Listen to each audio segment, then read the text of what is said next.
are now at the first port. What port is this, Bob? This is Port Chalmers. Port Chalmers. Chalmers. Okay. This is our bus.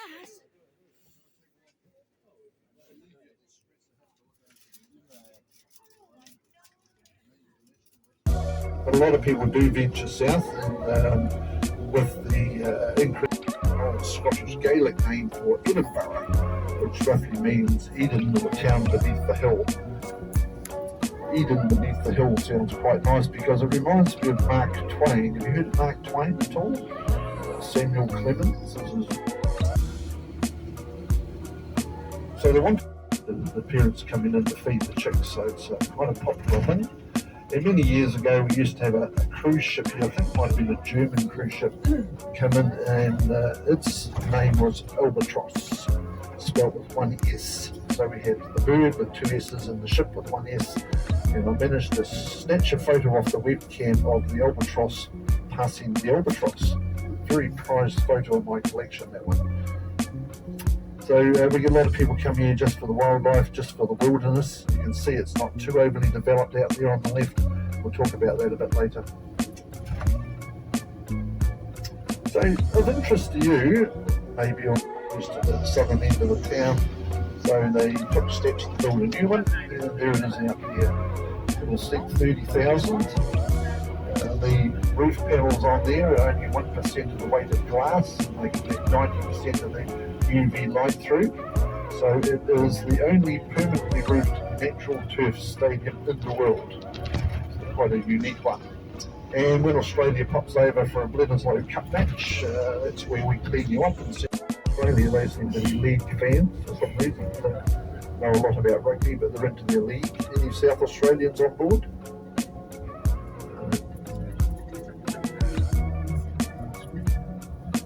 University of Otago.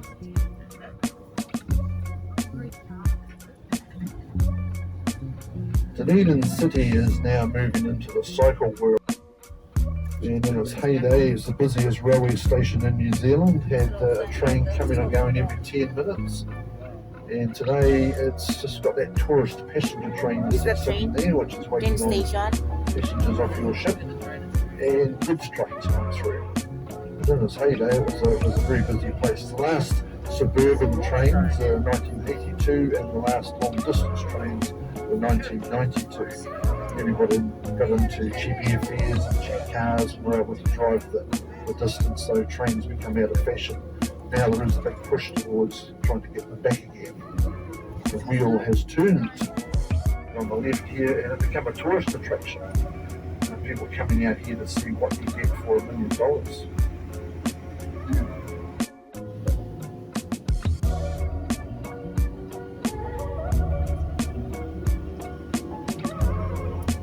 So this is quite a good tour to do. Get out of the city fairly quickly. The City Council here now has prohibited the further development of the Otago Peninsula. So we're just about to go past the last subdivision that they approved out here, just on our left. And then we're off into the country, folks. Cows and sheep and idiots in cars. You get the old one roll down the hill, did you? See the type of road here is not given over to going super fast in cars.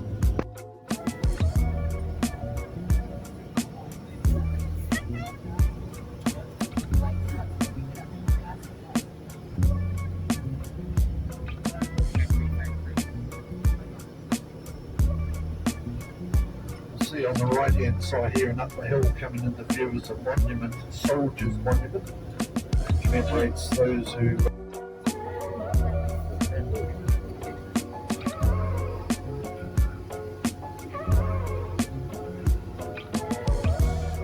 The question we get asked quite often is, does it snow here in the winter time?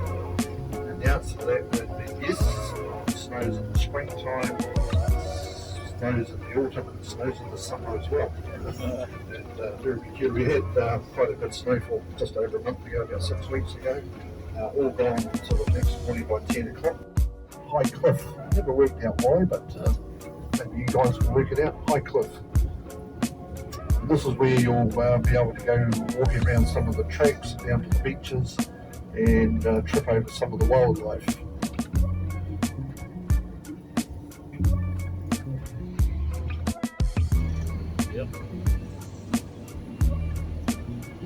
So the rock formation just off the coast is called Lion Rock, and the sandy beach you can see there is known as Sandfly Bay, and it gives you an idea of how much the wind blows, so they call it Sandfly Bay. As far as I know, all the funding for it has come through the operation town, so we've come up the high road, go back to the low road, so that's that old Scottish song. You'll take the high road and I'll take the low road, and I'll be Dunedin the Boree. For me and my true love will never meet again on the bonny, bonny streets of Dunedin. There you go. You joined in? I reckon there's another career there for me, or should I not give up my day job? Oh, goodness me. There's quite a few people say that. I remember our Christmas dinner. Traditional Christmas dinner in New Zealand is said to be banned, but it's sort of $40 to $50 a leg. It's reasonably expensive nowadays, but I happened to be chatting to a farmer yesterday, and he's telling me that they're getting, what did he say now, so much per kilogram for a sheep, but they'll get about $200 for a sheep in the works. So, and we a picture of a New Zealand leg of lamb and said, "Thank you, New Zealand, our lamb has arrived." And it was £6.50 per kilo, I think it was, but it's so if you add all that up and convert it, it's about the same as what they get. So we're on the road as we left the ship, and coming into town, there's a lot of roadworks going on. They're building a combined cycle and pedestrian way, and the side vehicles around there. So now the councils and the governments are going around sticking the slower speed restrictions on it. This road gets a bit greasy at times with the salt. Now tell us that the bagpipes are the missing link between noise and music. Yeah. The old favourite Scottish song, Scotland the Brave. Everybody like that one? Land o' the kilt and sporran, underneath there's nothing born. How I wish the wind was warm. Scotland the Brave. We have to admit it's pretty gruesome, walking around with your frozen twosome. It's all we've got, we mustn't lose them. Scotland the Brave. Actually, I've got a CD for sale if you're interested in purchasing It's Driver's favourite songs. Oh, come on. Offer some money first. If I can't do that, I might give them away. Sales have been a bit slow, for you to say.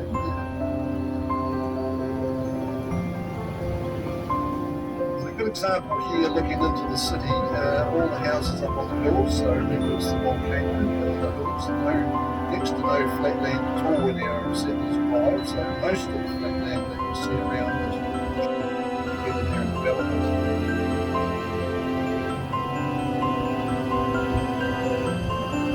The highest high amounts, so quite often in the snow up on the top there in winter time. Halfway house of William Larnick and his family, just here on the left by the car. William Larnick would, by all accounts, transit from the town, the city, through here to his halfway house, and then make his way up to the castle, and vice versa. Now, with the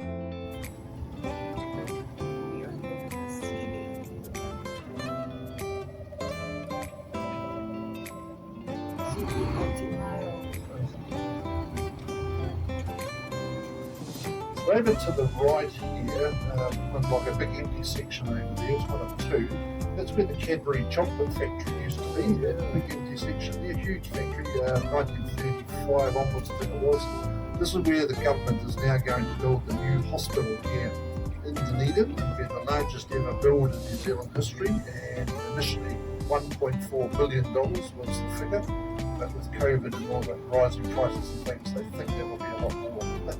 I think 10 years to do it, and we'll have to see how we go. It's going to cause a bit of chaos while they do it.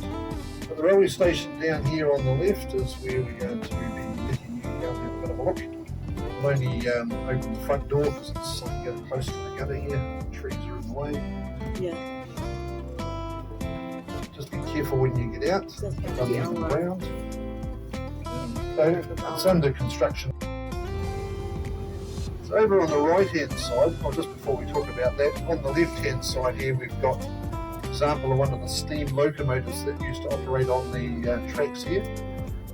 They're not that long ago put it into this new case here, but they ran out of money so they couldn't pay the extra. Life from early days in Dunedin. Look up to the right here, the back of the main church, Presbyterian church. And that leads us into the Queen's Gardens, named after Queen Victoria.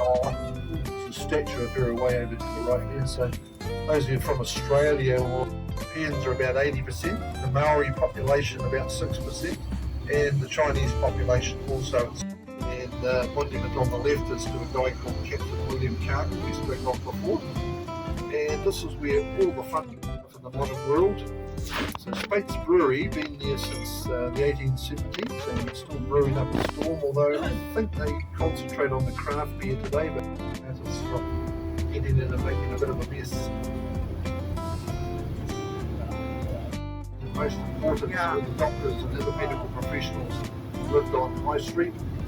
And we also had a cable car operating here with four Are we going for a cable systems car? in the world outside of San Francisco operating cable cars.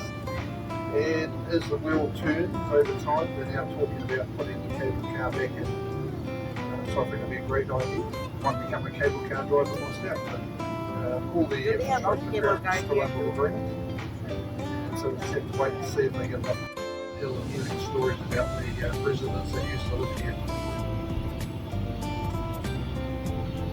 Really good street to try and come down when the roads are icy. Almost picture the old motorists put in the nose and park cars without false fences and let you slow them down as they lose control coming down the hill. The house in the wasn't set brown one here, very modern, was also $100. The stairs were pretty fit in the old days. Everybody lived everywhere generously.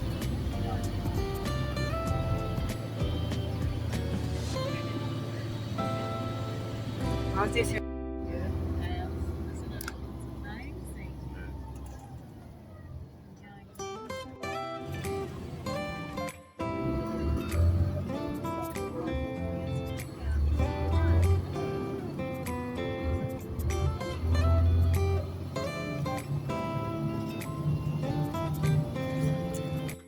Boys High School, another 1880s building, similar to the road.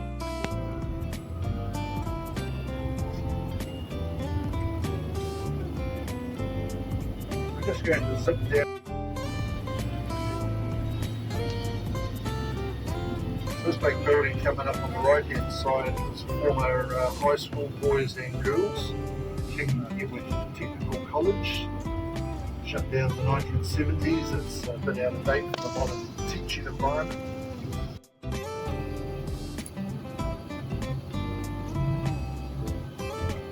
At the centre of town is known as the Octagon. It's got a few interesting buildings dominating it. Just on the left here, St Paul's Anglican Cathedral.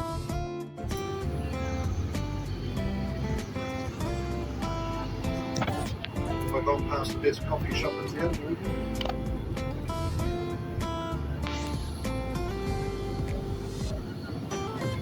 Now, left and right. I don't know my left and my right. Enjoy a bit of Freddie. Down here on the right hand side, crossing over here is Queen Street, and there's a mural of old Freddie Mercury painted on the wall.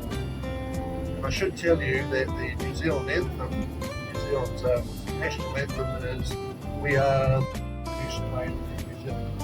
New Zealand team, the White Ferns," and we won that one. So. Covering the size of the land now, 72 acres or something like that. We've got over 7,000 individual plant species. It's a garden of international significance, one of the few in New Zealand.